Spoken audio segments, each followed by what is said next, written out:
This video has been brought to you by Dissidia, Final Fantasy Opera Omnia. Download today to join the 3-year anniversary and get free multi-draws daily.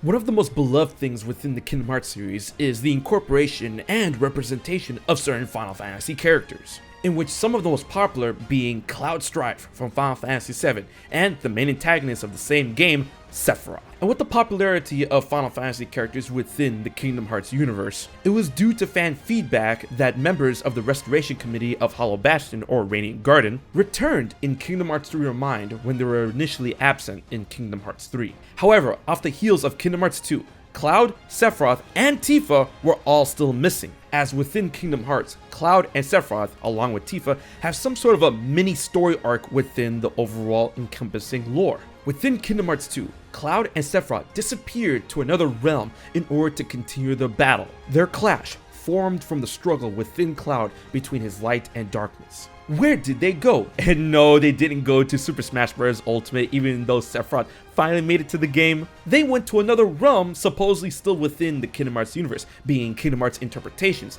of Cloud Sephiroth, along with Tifa still on their trail. But thanks to the implications of Kingdom Hearts 3, Kingdom Hearts Remind, Kingdom Hearts Melody of Memory, the character of Yozora, and his supposed inspiration along with his home world, it could be that Cloud is waiting for us within Quadratum. And this idea can finally lead to the realization of a gigantic fan request for the Kingdom Hearts series. What's up guys, it's HMK once again with another Kingdom Hearts theory dealing with the implications of Final Fantasy favorite Cloud. If you guys are ready for the possibilities, be sure to strap on in, subscribe to HMK, and let's dive directly into the darkness. When we take a look at Quadratum, the world where Yozora apparently hails from, you can tell off the bat it's very technologically based, modern, seemingly based on the not so far future of various areas within that of real life Tokyo. But with the Verum Rex mock-up trailer and the box art, it seems that we're going to be dealing with a lot more technological marvels that don't exist in real life, such as Gigases and the existence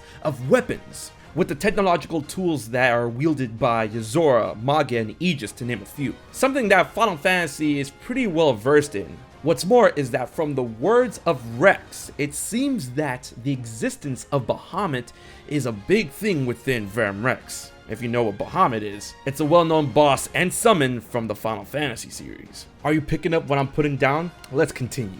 With the advent of these various pieces of what could fit into Final Fantasy lore, what's to say that when Sora is within Quadratum, a world plagued with Gigases left and right, that while playing as Sora, you are being overrun with these giant mechs, only to see a motorcycle in the distance. As it approaches closer, it turns out to be Cloud, riding Fenrir, still in his Final Fantasy VII Advent Children cloudy wolf attire.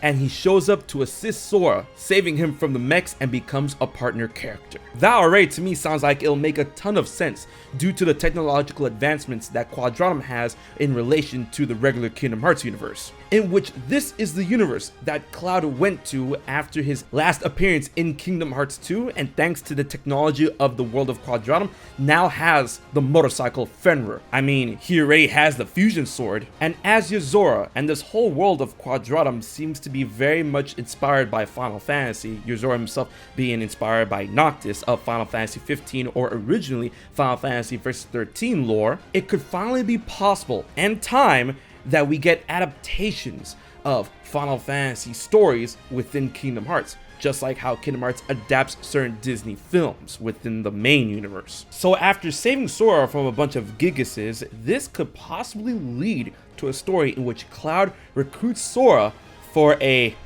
bombing mission. Well, not really bombing, but I mean a destruction mission, because I doubt Disney will want to go around bombing something. Anyways, sound kind of familiar?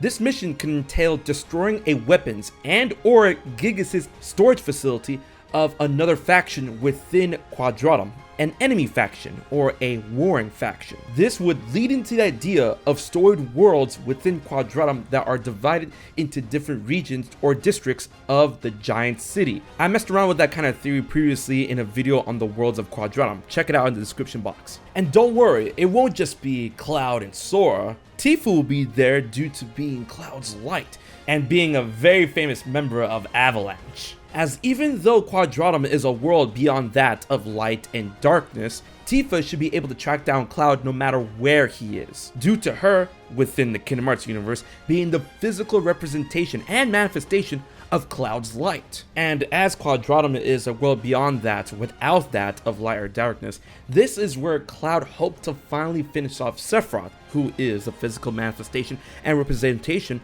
of his darkness, believing that in a world without darkness, he could finally take him down. But when speaking on the bombing mission and Cloud, Sora, Tifa, members of Avalanche, we can't have Avalanche without, you know who I'm talking about, our boy Barret, in which the advent of a city like Quadratum could finally introduce the fan favorite character from Final Fantasy VII, and Barret would be a true resident of Quadratum, which could explain why he's not within that of the Kingdom Hearts universe. And with Cloud, along with Tifa, making their way to Quadratum, it is possible that Barret encountered these two and enlisted them in order to get ready to destroy a storage unit of weapons. And when it comes to his design, you know, the gun arm, the arm cannon, it could be replaced with that of a blaster cannon arm rather than a bullet-based gun arm in order to still make it through Disney, you know, Kingdom Hearts and all that good jazz. So instead of bullets, he could be firing lasers, in which he was kind of already capable of utilizing energy shots anyway, so they could play off that. And within this specific story arc, Barret could actually get along swimmingly with Sora due to their passionate personalities and Barret's affinity for kids as a father figure, so he can laugh with and look after the kid, who is Sora, because he's still a kid. I know you guys will be into an idea like this, with a whole collection of Final Fantasy characters finally coming into that of Kingdom Hearts and adapt the story in Quadratum. And if you love seeing Final Fantasy characters coming together, then you're gonna love this.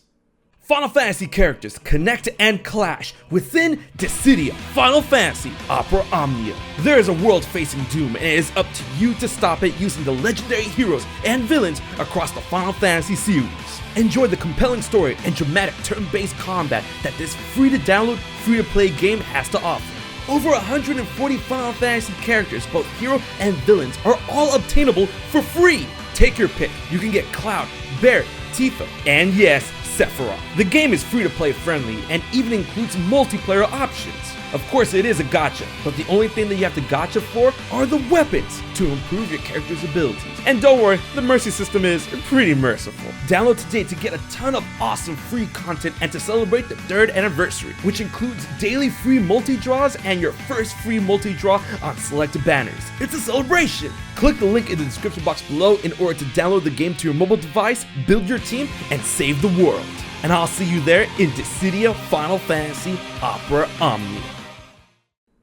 Overall, with the inclusion of Cloud, Tifa, and Barret being members of Avalanche within that of Quadratum, enlisting Sora to destroy a storage unit of weapons and possibly Gigases, this can reflect an adaptation of Barret's original mission to bomb Shinra Mako reactors in an effort to save the planet. As Mako is the lifeblood of the planet, Shinra was using it in order to convert it into power and electricity. If you play Final Fantasy VII, then you already know the spiel. In the way that this can be adapted for Kingdom Hearts within that of Quadratum and Verum Rex, Barret wishes to destroy a large number of Gigases and weapons, as their existence and usage only leads to more violence, war, crime, destruction, and casualties for the people of the city and the city itself. Along with the integration of the interpretation of the back of the Verum Rex box art, in which it says that weapons have brought great benefit to humankind. However, due to their supposed usage, the karma within humans accelerates faster. This karma acceleration could be something of that spells doom for the humans living within Quadratum, and Barret probably knows that and wants to do his part in trying to stop that acceleration by destroying as many large quantities of weapons and Gigases as he can. And this type of mission or story arc can lead from destroying storage units of Gigases and weapons, leading up to destroying manufacturing plants and factories where they build these Gigases and weapons. And this is how Sora could come into play with Cloud returning in Quadratum. And this idea can lead to more Final Fantasy stories being adapted in various regions and districts within that of Quadratum.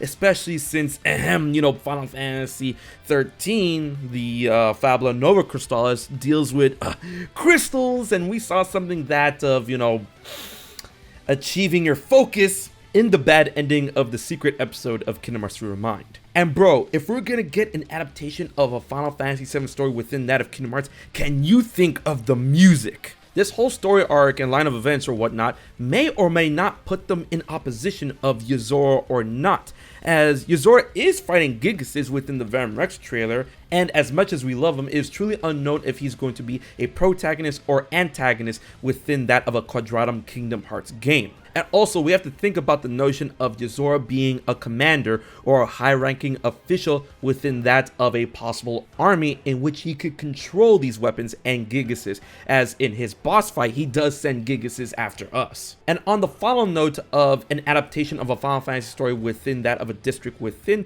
Quadratum, a final revisit after all of these bombing missions are achieved may actually and finally cap off to have the Cloud versus Sephiroth round 3 and properly adapt the battle in the way of Advent Children to a degree due to the city landscape and whatnot. Just think of the possibilities at hand.